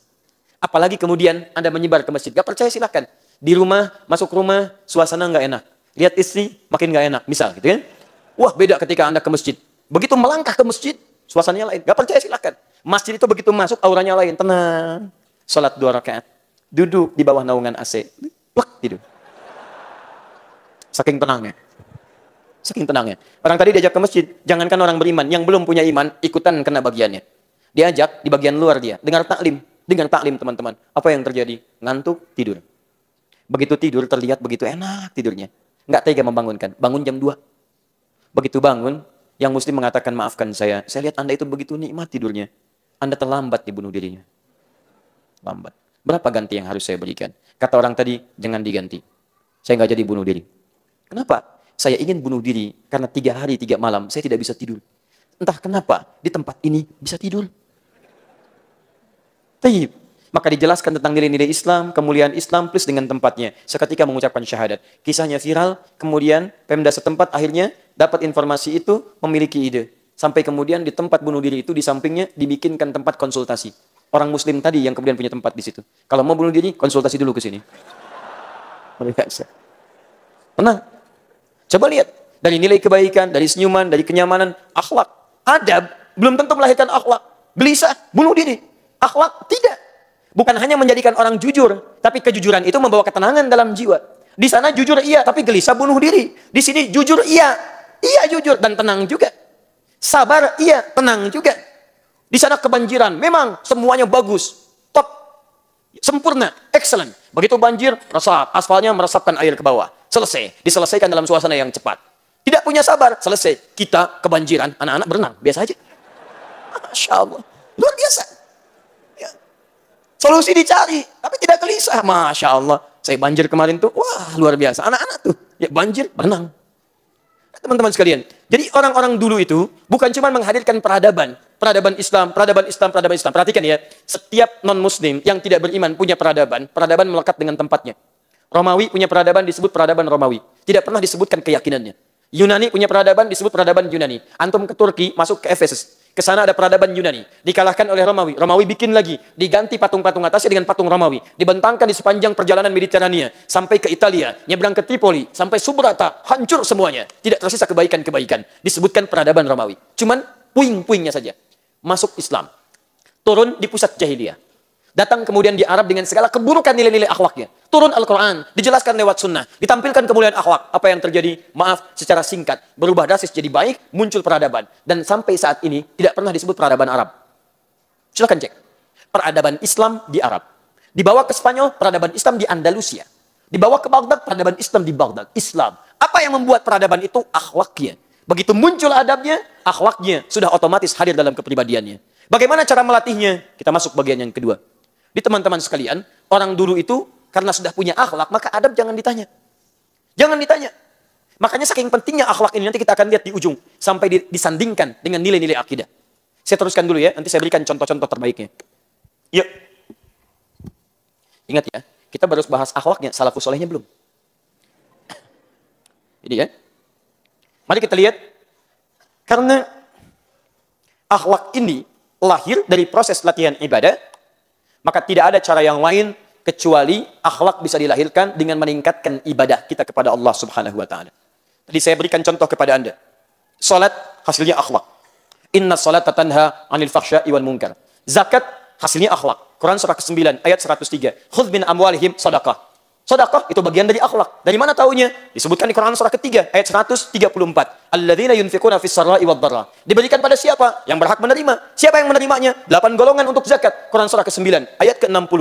Innamas shadaqatu lil fuqara wal masakin wal 'amilina 'alaiha wal mu'allafati qulubuhum wa fir riqab wal gharimin wa fi sabilillah wa ibnis sabil. 8 golongan. Ketika diberikan itu, ada yang bernilai infak. Infak Quran surah kedua, ayat 215. Paling kanan sebelah bawah. Perhatikan, 5 golongan. Yas'alunaka madza yunfiqun. Qul ma anfaqtu min khairin falil walidain wal aqramin wal yatama wal masakin wa ibnis sabil. Baik itu zakat, baik itu infak. Bagaimana memberikannya? Dengan akhlak. Tujuannya akhlak. Memberikan akhlak, lahir akhlak. Apa dalilnya? Quran surah kedua, 263. Paling kiri di pertengahan. Qaulun ma'rufun wa maghfiratun khairun min shadaqatin yatba'uha adza. Kata-kata terbaik itu bagus ketika disampaikan minta maaf dengan kata yang baik dibandingkan memberi dengan suasana yang tidak menyenangkan. Akhlak. Kata Quran, berikan dengan cara yang baik. Kasih yang terbaik. Bahkan tidak bisa memberi pun, anugerahkan kata-kata yang terbaik. Akhlak. Apa tujuannya? Dengan itu bisa berbagi dalam kebaikan. Tidak loba dengan urusan dunia. Kita menggenggam urusan akhirat. Berbagi yang lain mendapatkan. Akhlak kepada Allah ada, akhlak pada manusia ada. Quran surah ke-28 ayat ke-77. Paling kiri sebelah bawah. Wabtaghi fima atakallahu daral akhirah wa la tansa nasibaka minad dunya. Zakat muaranya akhlak. Apa di antaranya? Akhlak supaya tidak loba dalam urusan dunia dan bisa berbagi dengan orang lain. Puasa, jelas akhlak. Muaranya takwa. Di antara bagian dari takwa, itu akhlak. Quran surah kedua, ayat 183. Paling kiri sebelah atas. Ya ayyuhalladzina amanu, kutiba alaikumus siyam, kama kutiba alal ladzina min qablikum, la'allakum tattaqun. Takwa. Kalian puasa supaya bertakwa. Bagian dari takwa, akhlak. Karena itu ketika dibuka oleh Imam Al-Bukhari di Kitabus Siyam, kitab tentang puasa, di bagian yang pertama, hadis nomor 1, paling kanan sebelah bawah, ketika disebutkan orang puasa, akhlaknya muncul. Wa inimru'un syatamahu aw qatalahu falyakul marrataini inni shaimun. Kalau ada orang puasa, ada yang menghardiknya, ada yang memprovokasi dia, ada yang mencelaknya, katakan pada dirinya, gak usah balas, kamu sedang puasa. Di orang puasa itu merespon keburukan dengan kebaikan, akhlak. Dicela, tidak balas. Dihardik, dia memaafkan, akhlak. Jadi kalau orang puasa itu makin baik hubungannya dengan manusia. Salah kalau kita puasa, meningkat ibadahnya, tapi buruk hubungan dengan makhluk. Bukankah saat puasa Anda saling berbagi? Akhlak. Bukankah saat puasa Anda saling mengerti? Anda tidak berdusta, tidak mau bohong. Ditanya bahkan Anda menghentikan kebohongan. Hebat saat puasa. Akhlak. Udah jam 5 ditanya. Kemana kemarin? Ayo. Masya Allah. Mau bohong? Gak mau, takut batal puasa. Nanti deh saya jawab habis maghrib. Habis maghrib. Habis maghrib tuh. Akhlak. Latihan. Wah, dicela habis-habisan. Udah jam 5 sore itu. 1 jam lagi mau buka. Wah, tidak balas. Kenapa nggak balas? Habis maghrib. Habis maghrib. Habis maghrib lupa. Coba Anda bayangkan. Haji, umrah, akhlak. Akhlak. Quran surah kedua ayat 197. Paling kanan sebelah atas. Al-hajju ashhurum ma'lumat. Faman farada fihinna al-hajja fala rafatha wala fusuqa wala jidala fil hajj. Wa ma taf'alu min khairin ya'lamhu Allah wa tazawwadu fa inna khairaz zadi taqwa. Bekal terbaik untuk haji dan umrah itu takwa. Ketika menyebutkan takwa, bekalnya akhlak. Kata Quran, hei yang haji, jangan berkata-kata kotor. Hei yang haji, jangan saling berdebat. Hei yang haji, jangan melakukan perbuatan menyimpang. Bukankah larangan jangan bagian dari akhlak? Kalau Quran katakan jangan berkata kotor, artinya dalam situasi haji akan ada peristiwa-peristiwa yang memancing kita untuk berkata-kata yang kotor. Subhanallah, walhamdulillah, juntrung ke depan. Fararafatha. Subhanallah. Oh, Masya Allah, muncul. Tapi dilatih kita. Makanya begitu pulang, yang kotornya hilang, yang baiknya muncul. Kebaikan yang muncul setelah kotornya hilang itu disebut dengan birrun namanya. Kalau melekat pada dirinya, maka berubah katanya dari birrun jadi mabrurun. Makanya haji mabrur itu bukan haji yang diterima. Kalau diterima, haji makbul namanya. Makbul diterima. Mabrur itu artinya haji yang dengan haji itu dia dilatih untuk merubah perilaku yang buruknya sehingga melekat padanya sifat-sifat kebaikan. Baik. Berangkat, kata-katanya kotor. Pulang, jadi lembut. Berangkat, banyak marahnya. Pulang, banyak sabarnya. Berangkat, banyak keluh kesahnya. Pulang, jadi pemberi nasihat. Masya Allah. Makanya ketika pulang, kadang-kadang orang Arab menyebutkan kalimat haji untuk mengingatkan. Begitu sampai bandara, kopernya terlambat sedikit. Mana koper saya? Kata orang Arab, ya haj. Haj. Haj itu, maksudnya bukan memanggil dengan gelar Pak Haji, bukan. Maksudnya mengingatkan, Pak, Bapak sudah haji. Sudah mendapat jaminan surga kebaikan. Jangan ditukar surga dengan kata-kata kotor lagi. Itu maksudnya. Di antum kalau dipanggil Pak Haji, jangan bangga dulu. Mas Doni. Mas Haji Doni, ya. Masya Allah. Haji Doni baru nengok dia. Bukan gelar, karena ibadah itu tidak menghasilkan gelar. Siapa nama Bapak? Saya S.H.I.A.D. Saya apa Pak? Sholat haji infak. Luar biasa. Saya belum pernah dengar Bapak sholat sandi. Ya, Bapak infak dedi, nggak ada. Jadi antum jangan terlalu senang dulu kalau dipanggil haji. Haji itu pengingat. Bu haji. Bu, ibu sudah haji ya. Jangan tukar surganya dengan hal-hal yang kotor lagi. Itu akhlak. Makanya kadang-kadang saya sering ingatkan. Ini kadang-kadang mau berangkat aja udah hilang tuh amalannya. Oh, kumpulkan orang. Tidak dilarang mengumpulkan orang. Tidak dilarang. Antum ingin minta doa boleh. Minta maaf silahkan. Supaya baik. Tapi hati-hati dengan riak juga. Kumpulkan sekomplek. Pak Ibu sekalian, terima kasih berkumpul di sini. Kami akan berangkat haji. Mohon maafkan kami. Kami banyak salahnya. Doakan. Ini haji pertama kami dalam kehidupan. Barangkali di komplek ini juga kami yang pertama haji. Ya. Yang lain belum haji. Ya. Pak RW belum haji. Ya, Pak RT belum haji. Kami doakan di Arafah yang makbul itu. Supaya sekomplek bisa haji. Habis. Nah. Ya, jadi ketika Anda diminta ibadah, tujuan paripurnanya itu akhlak. Akhlak. Jadi kalau sekarang kita ingin meningkatkan akhlak, maka kita harus punya cara untuk meningkatkan ibadah dengan cara yang baik. Pertanyaannya, bagaimana cara ibadah supaya bisa menghadirkan akhlak yang istimewa? Ini poinnya. Ya, silakan cek. Betapa banyak orang sholat, tapi kehilangan nilai akhlaknya. Tidak sedikit orang zakat, tapi tidak punya akhlak bahkan dalam zakatnya. Musim kampanye, zakat. Selesai kampanye, tolong balikan lagi Pak, karena nggak kepilih. Coba cek. Ada orang infak, bagus. Infak agak banyak, bikin spanduk dari Sabang sampai Merauke. Ngapain? Ini hilang. Sekarang pertanyaannya, bagaimana kita bisa beribadah sehingga bisa melahirkan akhlak? Tidak ada cara lain kecuali mengeluarkan tuntunan dari Al-Quran dan petunjuk Nabi SAW. Kenapa Al-Quran? Karena Allah yang memerintahkan kita untuk ibadah. Quran surah 51 ayat 56, paling kanan sebelah atas. Wa ma khalaqtul jinna wal insa illa liya'budun. Tidaklah aku ciptakan jin dan manusia kecuali untuk tujuan ibadah kepadaku. Karena Allah yang memerintahkan kita ibadah, Allah yang maha tahu bagaimana caranya kita beribadah kepada Allah untuk melahirkan akhlak yang mulia. Bahkan nanti ulama membuat bab khusus berakhlak dalam ibadah. Di ibadah pun ada akhlaknya. Dengan akhlak ibadah ini keluarlah akhlak tampilan perilaku kehidupan kita. Kenapa mengikuti tuntunan sunnah Nabi SAW? Karena Nabilah yang disebut oleh Al-Quran, surah ke-68 Al-Qalam, ayat yang keempat, sebagai pemilik akhlak yang sempurna. Wa innaka la'ala khuluqin azim. Sungguh engkau Muhammad, pemilik akhlak yang sangat agung. Itu kan buat nabinya Ustaz. Apa hubungan dengan kami? Buka Quran surah 33-nya, ayat 21. Laqad kana lakum fi Rasulillahi uswatun hasanah. Sungguh kami tetapkan dalam pribadi Rasulullah, bukan Muhammadnya, tapi misi kerasulannya. Rasulullah SAW dari akhlak yang mulia itu uswatun hasanah. Untuk contoh teladan bagi umat-umat terbaik itu. Anda ikuti, Anda jadi umat terbaik. Seperti orang dulu pernah mengikuti, disebutkan di Quran mereka umat terbaik. Quran surah ketiga, ayat 110, paling kiri sebelah atas. Kuntum khaira ummah. Kalian umat terbaik. Sekarang kita akan mulai. Bagaimana ibadah yang baik menghasilkan akhlak. Satu, saya turunkan ayatnya dulu. Dari segi persiapan, Quran surah saya ambil contoh salat dulu. 2, ayat 45 sampai 46. Kemudian kita tunjukkan dengan Quran surah ke-7, ayat 31. Saya hapus dulu yang bawah. Ini kedatangan saya kedua ke sini ya, dan saya masih menghapus, alhamdulillah. Baik. Semoga Allah berikan hidayah pada teman-teman supaya bisa juga berbuat kebaikan. Saya dekatkan sini ya. 1, 2, ketiga, ada kesungguhan. Quran surah ketiga ayat 142. Baik. Ini dulu saja. Oh, saya ambil salat, kesungguhan ini saya turunkan lagi. Kesungguhan dalam merencanakan jenis salatnya. Quran surah ke-17 ayat 78. Kalau mau tambah sunnahnya, ambil di Quran saja. Quran surah 17 ayat 79. Paling kiri sebelah atas. Kemudian kesungguhan dalam mengetahui waktunya, menunjukkan iman. Quran surah keempat ayat 103. Setelah diketahui waktunya, dijaga dan diamalkan. Bukan cuma informasi saja. Quran surah kedua ayat 238. Paling kanan sebelah atas. Ya, contoh. Kita aplikasikan dulu ya. Bismillah. Oh, baru setengah 9. Jam 11 kita masih ada waktu.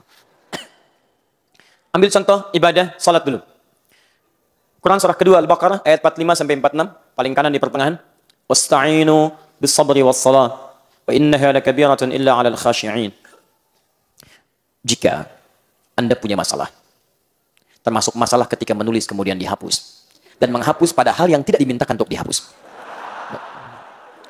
Semoga Allah mengampuni dosa para penghapus.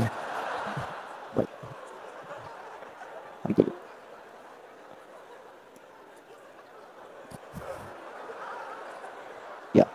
Dan selalu asikin itu masalah.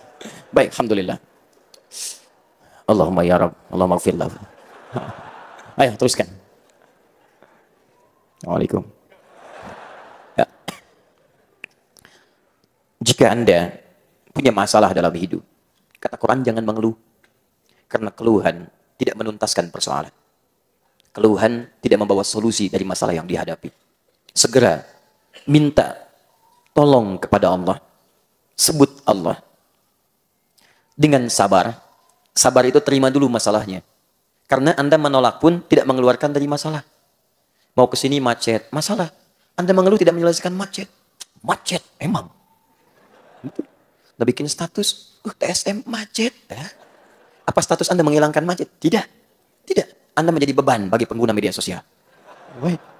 Teman-teman teruskan. Terima dulu dengan sabar. Setelah itu, wassalah. Tunaikan salat. Bahkan minta dalam salat. Dalam sujud, ruku kita bisa minta. Dari persoalan-persoalan kita. Dalilnya Quran surah 48, ayat ke-29.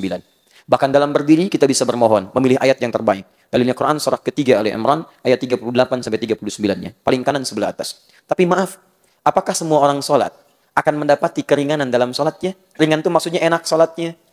Nyaman, tenang, tidak. Kata Quran, wa innaha lakabiratun illa 'alal khashi'in. Perhatikan baik-baik ya. Al-Quran menyandingkan sabar dengan sholat. Sabar dengan sholat. Tapi ketika menyebutkan yang berat, itu disebutkan tunggal kalimatnya. Wa innaha, ha menggunakan mu'annas. Sabar, mudzakkar. Mudzakkar, hu. Kalau Allah mengatakan wa innahu, kesabar. Tapi ketika wa innaha itu ke sholat. Menyandingkan sabar dengan sholat, lalu kemudian mengatakan sholat itu lebih berat. Lebih berat dibandingkan dengan sabar. Saya mau tanya pada antum, sabar berat tidak? Tidak mudah, berat. Saking beratnya, sabar itu bersanding dengan setiap masalah. Dan masalah bersanding dengan kehidupan. Cek rumusnya. Quran surah kedua, ayat 155. Paling kiri sebelah atas. Walanabluwannakum bisyai. Dan setiap yang hidup, kami akan uji dengan berbagai persoalan kehidupan. Masalah ini kami ujikan, bukan ingin menjadikan kehidupan bermasalah, tapi supaya kualitas hidupnya meningkat lebih baik. Karena setiap ujian datang, maka peningkatan akan terjadi. Anak SD kalau ingin lulus, ujian. SMP ingin meningkat, ujian. SMA ingin naik ke kampus, ujian. Dengan ujian itu terukur kualitas pendidikan yang dia kemudian dapati. Sama, kalau yang standar saja begitu, apalagi yang kompleks, pasti ada ujian. Jadi setiap antum hidup, itu akan punya masalah. Tidak ada orang hidup gak punya masalah. Sama, jangan dikira Ustadz gak punya masalah. Masalah Ustadz lebih banyak dari masalah antum. Tuh, masalah antum Ustadz pikirin juga. Ada. Ini gak usah mengeluh. Ingat baik-baik ya, hidup berbanding lurus dengan masalah. Artinya kalau ada orang tidak ingin punya masalah, dia tidak ingin hidup. Saya tanya antum, antum ingin punya masalah atau tidak ingin punya masalah? Oh? Saya ulang, antum ingin punya masalah atau tidak ingin punya masalah? Yang bilang ingin, katakan ingin. Sudah, nggak usah ada pengajian. Sudah. Kenapa antum mengeluh? Jelas ya? Nah, solusinya, masalah ini hanya akan selesai dengan sabar. Lihat ujung ayatnya. Minal khawfi wal ju'i wa naqsi minal amwali wal anfusi wat thamarat. Jenis masalahnya ada yang khawatir. Ya mulai gelisah. Ya Ustaz sampai jam berapa ceramahnya? Saya belum makan. Ju', lapar. Wa naqsi minal amwal. Mau beli tapi uang nggak ada, habis. Mau minjem nggak enak, mau minta juga sulit. Wat thamarat. Ya, maaf. Dari mulai sakit anfus, sakit sampai meninggal dunia. Wat thamarat. Hasil kerja keras dilampas oleh orang lain. Thamarat di situ jangan diartikan dengan buah. Diterjemahkan diartikan dengan buah-buahan di terjemahan. Kami kira itu kurang tepat. Kalau ujian hanya untuk tukang buah, tukang boneka nggak punya ujian. Tukang jus nggak ada ujian. Di situ itu kata kiasan, majaz. Pakai kinayah rumusnya dalam balaghah. Antum kalau nanam sesuatu, benih, dirawat, tumbuh, yang ingin dipetik apanya? Buahnya. Antum tanam modal, ikut tender, itu benihnya. Begitu sukses dirampas oleh orang lain. Proyek antum diambil orang. Harta kerja keras antum diambil orang lain. Antum yang ngintip-ngintip, yang lamar pemuda lain. Tuh. Sabar. Sabar. Antum menuliskan namanya di hati antum, dia di buku nikah. Antum kalah cepat. Sabar. Tuh. Silakan cek. Kesabaran ini terbawa. Lahir, sabar. Mama, belum datang mama, sabar. Tuh, baru lahir, sudah sabar. Silakan cek ibu-ibu tuh. Begitu akan memberikan asinya, anaknya menangis. Sabar ya nak. Kecil, sudah disuruh sabar. Cek. Tuh. Mama, kapan ke Bandung lagi? Sabar ya nak. Tumbuh dewasa, sabar. Masuk sekolah, sabar. Ma, mana makanannya? Sabar, Pak. Batuk. Tuh, batuk. Sabar. Di rumah tangga, dapat. Bos marah-marah. Sabar. Kenapa proyek belum jalan? Sabar. Dan hebatnya, jangankan dalam hal yang baik. Yang tidak baik pun, kadang-kadang kata sabar muncul. Mau nyuri motor, 2 orang. Satu pimpinannya, yang 2 anak buahnya. Anak buah mulai beraksi, baru tuh. Bos, susah bos. Sabar, terusin. Sabar. Biasa. Tuh, lihat. Ada terus. Jadi memang kuncinya cuma ini dalam yang baik. Yang tidak baik kita tinggalkan. Kuncinya ini, sabar mengatasi masalah. Artinya apa? Hidup berbanding lurus dengan masalah. Masalah berbanding lurus dengan kesabaran. Saking beratnya sabar, dibawa seumur hidup. Jadi tidak ada batas dalam sabar sepanjang kita hidup. Orang yang tidak ingin sabar, itu artinya dia cepat ingin mengakhiri kehidupan. Mama, hilang batas kesabaran papa ya. Papa mau meninggal. Berat. Tidak mudah. Tidak mudah teman-teman sekalian. Tapi kata Allah, salat lebih sulit dibandingkan dengan sabar. Lebih berat. Sabar itu bisa membuat kita masih bisa fokus. Ingat. Tapi salat lebih sulit daripada sabar. Karena kata Nabi di Abu Dawud nomor hadis 666. Bahkan salat itu ibadah yang paling unik. Ketika dikerjakan, bisa membuat yang ingat lupa, yang lupa ingat. Cek. Sabar masih ingat, fokus. Salat lebih dahsyat. Allahu Akbar. Masya Allah, tadi kunci mobil di mana ya? Padahal sebelum salat tidak ingat. Ujung hadisnya belum selesai. Hatta la yash'ural musalli kam rak'atan yusalli. Sampai-sampai ada orang salat tidak sadar berapa rakaat sedang menunaikan salatnya. Itu sudah ngangguk, ngaku, macam-macam ada. Berat, tidak mudah. Nah, teman-teman sekalian, beratnya salat ini ternyata akan menjadi ringan kalau kita mengerjakan salat dengan raihan dan cara yang akhlak yang sempurna. Bagaimana caranya? Illa 'alal khashi'in, kecuali bagi orang khusyuk. Siapa orang khusyuk ini? Ini poinnya. Bukan pada kalimat khusyuknya kita fokus, tapi pada cara menunaikan ibadahnya. Dan khusyuk itulah nanti yang melahirkan akhlak dalam kehidupan. Jadi saya tunjukkan pada antum bagaimana sahabat baru takbir saja sudah tampil akhlak mulianya. Baru takbir. Apa itu khusyuk? Salat yang khusyuk adalah salat yang kemudian nanti melahirkan akhlak yang sempurna. Bagaimana bisa khusyuk? Satu. Teruskan ayatnya, ayat ke-46-nya. Alladzina yadhunnuna annahum mulaqu rabbihim. Satu, khusyuk itu bisa dilatih dengan menghadirkan perasaan sebelum sholat. Ingat, kalimatnya mudhari'. Mudhari' itu artinya akan, sedang, atau nanti. Jadi kalau kita artikan ini, orang sholat yang sholatnya bagus, yang melatih ibadah untuk khusyuk itu, maka akan terlihat persiapannya pra-sholat. Sebelum sholat, dia sudah punya persiapan. Apa persiapannya? Dia merasa mempersiapkan diri akan menghadap kepada Rabbnya. Yadhunnuna annahum mulaqu rabbihim. Dia sadar, saya sholat akan menghadap Allah.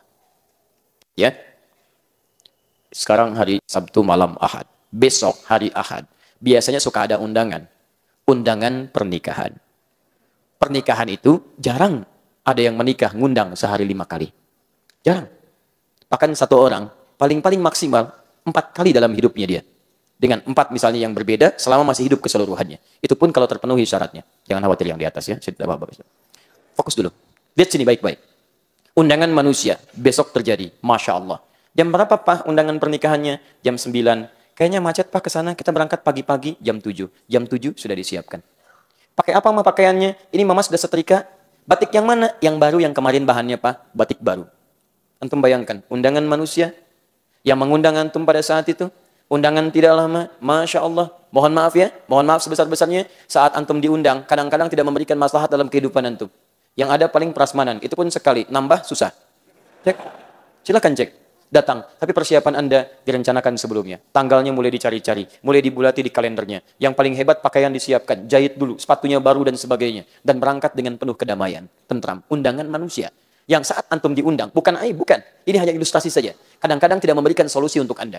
Tidak memberikan kebutuhan untuk Anda. Salah belum tentu termaafkan, dosa belum tentu terampuni, dan sebagainya. Sekarang bandingkan, ketika Anda diundang oleh Allah Subhanahu wa Ta'ala, yang menciptakan Anda, yang memaafkan kesalahan Anda, yang mengampuni dosa Anda, yang memberikan segala kebutuhan Anda, yang menyembuhkan penyakit Anda, yang memberikan ketenangan dalam jiwa Anda, yang memberikan kedamaian dalam setiap titian langkah Anda. Kenapa persiapan Anda begitu berbeda? Makanya orang yang nanti punya akhlak dalam ibadahnya, itu akan punya akhlak ketika beribadah kepada Rabbnya. Ciri pertamanya, persiapan dia, Quran surah 7 ayat 31. Perhatikan baik-baik. Ya bani Adam, khudhu zinatakum 'inda kulli masjid. Hei anak cucu Adam, kalau ada panggilan dari masjid, kenakan pakaian terbaikmu. Kenakan pakaian terbaikmu. Kenapa saya beri contoh sholat? Karena semua Nabi dan Rasul, sampai ke Nabi Muhammad SAW, sholat. Sholat. Nabi Isa, sholat. Quran, surah ke-19, ayat 31-33. Paling kanan, silahkan cek di pertengahan. Nabi Ismail bahkan sholat sebelumnya. Quran, surah 19, ayat 55. Paling kiri di pertengahan. Nabi Musa, sholat. Quran, surah 20, ayat yang ke-14. Nabi, sholat. Zakaria, sholat. Alaihissalam, Quran surah ketiga, ayat ke-38 sampai 39-nya. Paling kanan sebelah atas. Salat. Nabi Muhammad salat. sallallahu alaihi wasallam. Jelas semua ayatnya menunjukkan kepada kita. Turunnya Quran surah ke-17 ayat 78. Aqimis salata liduluki syamsi ila ghasaqil laili wa Qur'anal fajr. Teman-teman sekalian, fokus. Tapi Anda mesti tahu bagaimana cara mereka salat sampai melahirkan hasil yang maksimal itu. Satu, setiap ada panggilan dari masjid, nggak ada panggilan dari masjid yang muncul kecuali adzan. Silahkan. Pengumuman itu bukan panggilan, informasi. Assalamualaikum warahmatullahi wabarakatuh. Bapak Ibu sekalian disampaikan bahwa ada warga kita meninggal dunia, informasi. Tapi panggilan cuma satu, bahasanya nida. Jumat kemarin panggilannya nida. Quran surah ke-62 ayat 9, paling kiri sebelah atas. Dari masjid, ya ayyuhalladzina amanu idza nudiya li sholati min yaumil jum'ah. Adzan 5 kali dalam sehari. Panggilan Allah. Allahu akbar, panggilan. Dan hebatnya ketika adzan, kenapa kalimatnya menggunakan kata adzan? Apa artinya adzan? Kalau tidak tahu, katakan. Baik, apa artinya adzan? Adzan. Ada yang mengatakan seakar dengan kata udhun. Bukan cuma panggilan. Udhun artinya telinga. Jamaknya adzan. Kenapa disebut dengan adzan? Karena panggilan ini akan selalu sampai pada orang yang masih punya pendengaran di telinganya. Terdengar. Dan hebatnya, ada penelitian kecil-kecilan menunjukkan hanya lafaz adzan yang tidak berhenti di muka bumi dalam 24 jam.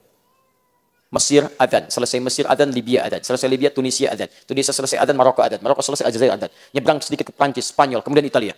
Silahkan cek, Bandung sekitarannya. Ini adzan, geser sedikit sana adzan, geser sedikit sana adzan, geser sedikit sana adzan. 24 jam berputar. Diingatkan kita, ketika ada panggilan dari masjid, kenakan pakaian terbaikmu. Silahkan cek antum. Dari sekian sholat yang pernah antum tunaikan, berapa pakaian terbaik yang pernah antum siapkan?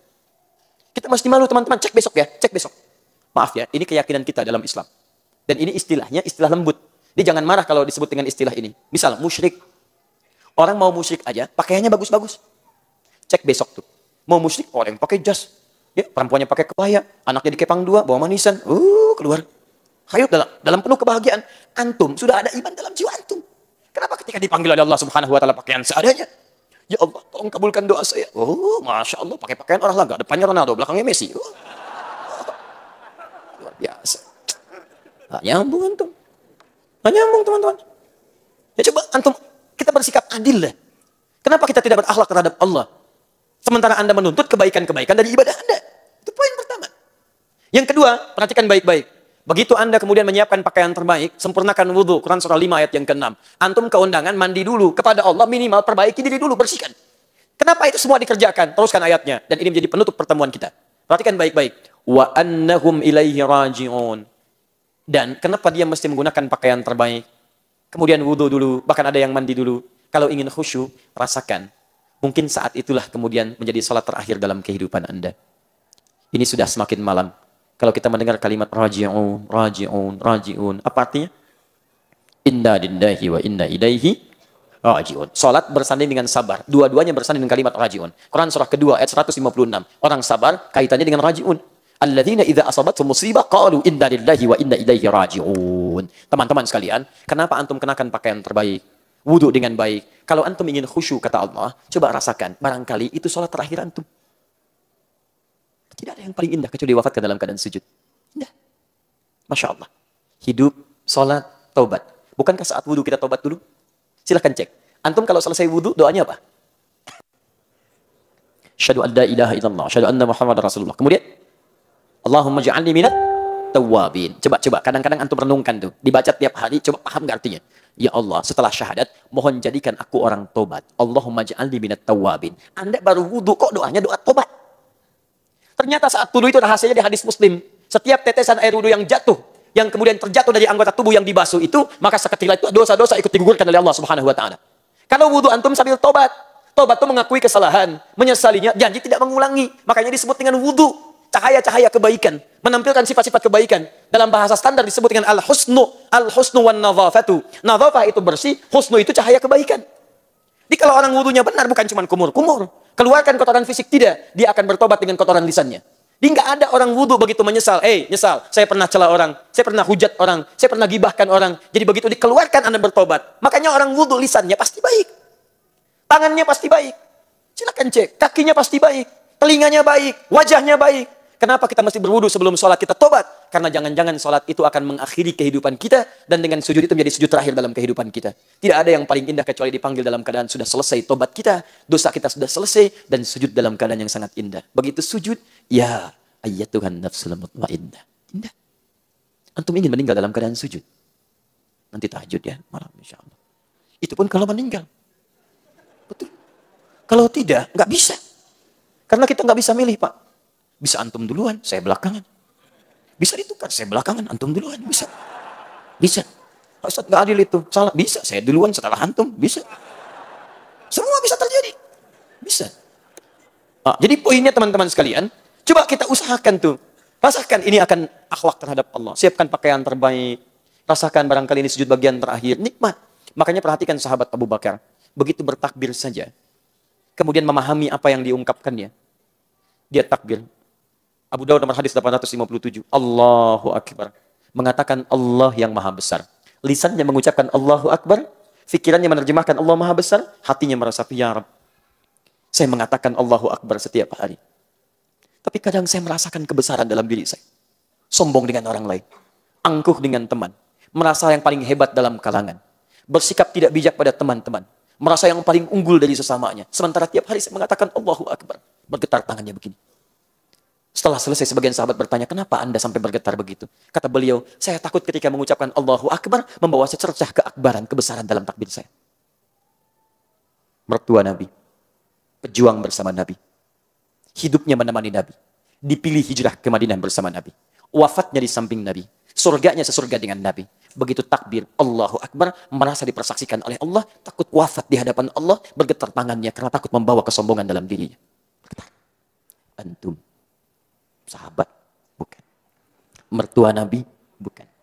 Hidup tidak bersama Nabi. Dikuburkan, mau maksa sampai kiamat kurang 2 hari, nggak akan pernah di samping Nabi. Teman-teman, di surga, bahkan belum jelas surga yang mana. Coba cek, sejauh mana kemudian usaha kita untuk khusyuk. Walaupun kadang-kadang mirip dengan Abu Bakar, sholat di luar subuh-subuh. Sudah? Ya? Nah, saya mau tutup pelan-pelan, saya mau akhiri. Kalau sudah tahu caranya begini, sholat, siapkan pakaian terbaik, kemudian siapkan bagikan sholat yang terakhir, baru antum keluarkan jenis-jenis sholatnya plus waktunya. Ya, ini lihat. Waktu sholat, bagian dari tanda iman. Quran surah 4 ayat 103. Inna sholata kanat 'alal mu'minina kitaban mauquta. Bahasa singkatnya, orang beriman itu pasti tahu waktu sholat. Itu paling singkatnya. Jadi kalau antum belum hafal waktu sholat, belum tahu, berarti ada iman kita yang harus ditingkatkan kepada Allah. Ayo besok subuh jam berapa? Gak usah lihat ke atas, sini. Asar jam berapa? Isya jam berapa? Alhamdulillah. Iman kita dipertaruhkan di situ, nilai kita. Jadi nanti, kalau sudah semakin kita semangat sholat, hafal kemudian waktunya, bersiap-siap menunaikannya, akan lahir kenikmatan itu. Apa di antara kenikmatannya? Dulu tertinggal sholat fardu biasa-biasa, sekarang ketinggalan sunnah sudah gelisah. Semua yang sunnah, antum kejar-kejar. Itu kenikmatannya. Kalau sudah dekat dengan Allah, maka apa dampaknya? Lahirlah kemudian akhlak dengan makhluk. Contoh. Maaf. Sholat dibuka dengan kalimat iman. Maka kalau sholatnya sudah bagus, artinya imannya menguat. Kalau iman sudah kuat, akhlaknya juga akan kuat. Karena itu semua perilaku orang beriman, semua tubuhnya dibuka dengan kalimat iman. Contoh, maaf, hubungan dengan Allah sudah bagus dilatih lewat sholat. Maka dia akan memastikan semua tindakannya disukai oleh Allah Subhanahu wa Ta'ala. Maka dia tidak akan pernah melihat yang tidak disukai oleh Allah. Hasil latihan dari sholatnya. Sudah dekat dengan Allah. Dia tidak akan bicara yang tidak disukai oleh Allah. Dia tidak akan menyentuh yang tidak disukai oleh Allah. Sampai dia tidak akan melangkah pada apa yang tidak diridhai oleh Allah. Karena itulah ketika Allah membuka kalimat salat dengan iman, alladzina yu'minuna bil ghaib wa yuqimunas shalah. Waktunya dibuka dengan iman, inna sholata kanat 'alal mu'minina kitaban mauquta. Iman. Ketika jadi akhlak, imannya disebutkan duluan, baru tubuhnya. Mata, Quran surah ke-24, ayat 30 untuk laki-laki, 31 untuk perempuan. Qul lil mu'minina yaghuddu min absarihim. Katakan pada pria-pria beriman, matanya hanya boleh lihat yang baik-baik. Orang salat, maka matanya tidak akan dipaksa melihat maksiat. Mustahil. Perempuan begitu, ayat 31-nya. Wa qul lil mu'minati yaghuddna min absarihinna. Katakan pada perempuan-perempuan beriman, matanya pun palingkan dari yang tidak baik. Karena Anda merasa dekat dengan Allah, maka Allah tidak akan ridha mata Anda diarahkan pada yang Allah tidak sukai. Maka Allah bimbing mata Anda melihat yang baik-baik saja. Mulai berpindah. Pak, televisi sudah nggak bagus, Pak. Ganti channel. Bisa berubah. Bisa berubah. Begitu jalan, tadinya semua dilihat, sekarang tidak. Papa, hati-hati, itu nggak boleh dilihat. Iya, mah. Alhamdulillah. Masya Allah. Yang tadi berkah mah sekali lihat. Maaf. Masya Allah. Sudah Pak, cukup. Jangan bercanda. Ya Masya Allah. Besok kesini lagi ya. Masya Allah. Nawar. Kurang. Bertahap lagi. Mulut. Iman dulu. Quran surah 49. Ayat 11 sampai 12. Ya ayyuhalladzina amanu iman. La yaskhar qaumin qaum. Jangan saling cela. Jangan saling cela. Awas. Jangan-jangan yang dicela kata Quran lebih baik daripada yang mencela. Tuh, antum tuh. Lihat baik-baik. Katanya sholatnya rajin. Katanya ikut sunnah. Katanya ikut Quran. Lisan antum mencela. Iman antum dipertaruhkan di situ. Antum gak ada akhlak dalam pandangan Allah Subhanahu wa Ta'ala. Cek. Ya ayyuhalladzina amanu la yaghtab ba'dukum ba'dha. Jangan saling bergibah. Jangan bergibah, jangan bicarakan keburukan orang. Ada keburukan kita doakan supaya berubah. Dorong dengan baik, dakwahi dengan lembut. Alhamdulillah, baik lisannya. Tangan, wailul lil mutaffifin, celaka tangan orang yang curang. Orang yang sholat mustahil tangannya maksiat. Antum di kantor berapa kali tanda tangan proyek yang tidak jelas? Berapa kali menggunakan tangan antum untuk hal yang tidak pantas? Ayo coba lihat. Masuk kantor, Pak. Tanda tangan, Pak. Apa ini? Uang kedatangan. Oh, kedatangan. Kedatangan dia pakai uang. Berapa? 5 juta, Pak. Maaf. Tangan tahiyat. Tidak akan pernah dipakai maksiat. Tarik. Masya Allah. Pak, 500 juta, Pak. Saya istikharah dulu ya. Oh, ada aja. Luar biasa. Tangan berakhlak tidak akan menghapus yang tidak diperkenankan. Teman-teman. Bagus. Sampai ujung kaki itu. Quran surah ke-25 ayat 63. Wa ibadur rahmanil ladzina yamshuna 'alal ardi haunda. Hamba Allah itu kalau jalan, jalannya tawadu. Antum kalau sombong, berarti antum sedang tidak disebut sebagai hamba Allah. Enggak diakui antum. Mau salatnya khusyuk, mau salatnya sambil nangis, begitu jalan sombong. Masya Allah. Quran surah 31 ayat 18, paling kiri sebelah bawah. Wala tamshi fil ardi maraha. Jangan jalan dengan sombong. Masya itu bisa dengan kaki, bisa dengan kendaraan. Kemarin nggak punya motor, jalan ke masjid biasa aja. Sejak punya motor, putar komplek dulu. Akhi, ayo ke masjid, akhi ke masjid. Oh, Masya Allah. Cuman pengen kelihatan. Begitu akhi, tiang. Bluk. Sudah. Wala quwwata illa billah. Sudah ya? Cukup dulu ya? Ya, jadi kalau nanti kita bisa ibadahnya bagus, maka ciri utamanya, maka timbullah kebaikan-kebaikan dalam perilaku kita. Apa indikatornya tadi? Tadi yang saya sebutkan di awal.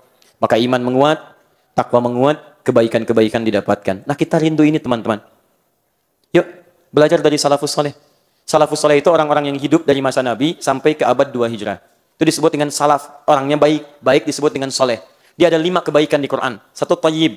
Quran surah kedua ayat 168. Paling kanan sebelah bawah. Ya ayyuhan nasu kulu mimma fil ardi halalan tayyiba. Tayyib itu maksudnya baik secara fisik. Makanya kalau cari makan, cari yang dibutuhkan untuk kebaikan fisik. Namanya tayyib. Jelas ya? Kalau antum nanya orang Arab kaifa haluk, alhamdulillah ana tayyib, maksudnya fisiknya baik. 2 khair, sifatnya yang baik. 3, kalau sifat diterjemahkan dalam perilaku disebut ma'ruf. Ya, khair Quran surah 3 ayat 110, ma'ruf Quran surah 3 ayat 104. Kalau kebaikan dikerjakan karena Allah namanya ihsan. Quran surah 46 ayat 15. Kalau digabungkan 4 ini, tayyib, khair, ma'ruf, ihsan, jadi saleh namanya. Saleh, salaf generasi dulu yang saleh, baik dalam pandangan Allah Subhanahu wa taala. Kita yang mengikuti itu disebut dengan salafi pakai i di ujungnya. Di salafi itu bukan golongan, bukan kelompok, tidak harus diklaim satu kelompok tertentu. Semua orang Islam yang berusaha mengikuti jejak orang dulu disebut dengan salafi namanya. Paham? Tayyib. Dari situ saya ingin mengajak, ayo kita sama-sama terapkan akhlak itu dalam kehidupan. Mereka berakhlak, mereka tumbuh dalam kebaikan. Lihat akhlaknya orang Ansar kepada Muhajirin. Quran surah ke-59 ayat 9 sampai dengan 10. Lihat akhlaknya para ulama, lihat akhlaknya para tabi'in. Bagaimana Imam Asy-Syafi'i akhlaknya terhadap Imam Malik, bagaimana Imam Ahmad bin Hanbal akhlaknya terhadap Imam Asy-Syafi'i. Bagaimana para ulama satu dengan yang lain menghadirkan kebaikan-kebaikan. Maka saya ingin mengajak melalui ta'lim malam ini, sebelum sesi terakhir besok saya kemudian ada di Kota Baru Parahyangan, ayo kita rindu dengan akhlak. Kita rindu. Sudah banyak majelis ilmu, banyak pengetahuan disampaikan. Tapi dari yang banyak ini, akhlak yang masih kurang kita tampilkan dalam kehidupan. Dengan kajian ini saya tidak menginginkan kelompok-kelompok taklim saling mencela satu dengan yang lainnya. Lebih baik antum bersinergi. Kalau kita semua kompak jadi baik, kita akan membantu negara kita jadi lebih baik. Karena dalam Islam diajarkan matanya baik, telinga baik, lisan baik, sampai kaki baik. Kalau semua orang Islam di Indonesia baik sesuai Al-Quran dan Sunnah, maka demi Allah saya katakan, negara kita pun akan jadi negara yang terbaik. Ayo kita kirim sinyal dari Bandung, mulai malam ini, kita berikrar pada Allah Subhanahu wa Ta'ala dan tunjukkan pada dunia. Dari bumi pertiwi, dari kota Bandung lautan api, kita akan tunjukkan. Dari Bandung akan muncul cahaya-cahaya Islam dengan akhlak yang mulia insya Allah. Takbir. Teman-teman sekalian, izin mengumumkan beberapa informasi. Pertama, pertanyaan-pertanyaan yang ada ini, insya Allah kami kumpulkan. Besok saya berikan jeda waktu di kajian fikih ikhtilaf besok untuk membahas pertanyaan-pertanyaan ini. Supaya nanti ada keseimbangan antara apa yang ditangkap dengan apa yang diamalkan. Baik ya? Dan tersambung lewat Akhyar TV kalau tidak sempat nanti ke Kota Baru Parahyangan. 2, ini cukup istimewa dan jarang ada kegiatannya, tapi kami coba insya Allah inisiasi dengan teman-teman yang ada. Tanggal 17 Desember, kita akan hadirkan momentum besar dari Indonesia, disiarkan untuk seluruh dunia insya Allah, melalui media teman-teman khususnya Akhyar TV, yang kami berikan nama dengan Hari Al-Quran, Yaumul Quran. Di situ kita akan mencoba menggali isi Al-Quran, kemudian menerapkan dalam praktek kehidupan, yang aplikasi nanti kita akan buka kelas-kelas kehidupan. Ada kelas pebisnis, kelas pengusaha, kelas dokter, kelas macam-macam. Nanti kita akan buka kelas itu, turunkan semua ayat-ayatnya jadi pedoman kehidupan. Dan kita akan bersinergi satu dengan yang lainnya. Di situ akan diajarkan nanti cara membaca Quran, memahami Quran, dan cara menghafal Quran dalam 30 hari. Insya Allah kalau tidak ada halangan, ada tukang beca yang ahli Al-Quran. Ada yang tidak bisa melihat, ahli Al-Quran. Ada anak-anak kecil ahli Quran, kita akan tunjukkan. Ada juga para imam ahli Quran. Dan Alhamdulillah ada konfirmasi juga, ada beberapa duta besar pun akan terhubung dengan kita, bergabung untuk memberikan semangat menjadi ahli Al-Quran. Anda yang bisa hadir, mari kita bergabung. Kami sedang siapkan mushaf Al-Quran untuk membimbing kita jadi ahli Quran. Insya Allah sedang dalam proses. Saya pulang dari Bandung, langsung saya kemudian cek. Kalau sudah oke, kita akan cetak dan kita akan bagikan gratis pada hari itu. Dengan harapan semua menjadi manusia Quran insya Allah dengan izin Allah Subhanahu Wa Taala. Teman-teman sekalian, saya manusia, pasti punya salah. Saya mohon maaf kalau ada kesalahan dalam apa yang saya sampaikan. Itu mutlak kesalahan saya. Tolong tunjukkan dan tolong maafkan supaya saya bisa koreksi. Kalau ada kebenaran itu dari Allah dan Rasulnya. Silahkan belajar pada siapapun yang lebih baik dan tinggalkan dari segala hal yang buruk. Maaf jika Anda tidak mampu berlomba dengan orang soleh meningkatkan kebaikan, maka segeralah berlomba dengan para pendosa untuk bertobat di hadapan Allah Subhanahu Wa Taala. Subhanakallahumma wa bihamdika, asyhadu an la ilaha illa anta, astaghfiruka wa atubu ilaik. Wa akhiru da'wana alhamdulillahi rabbil alamin. Assalamualaikum warahmatullahi wabarakatuh.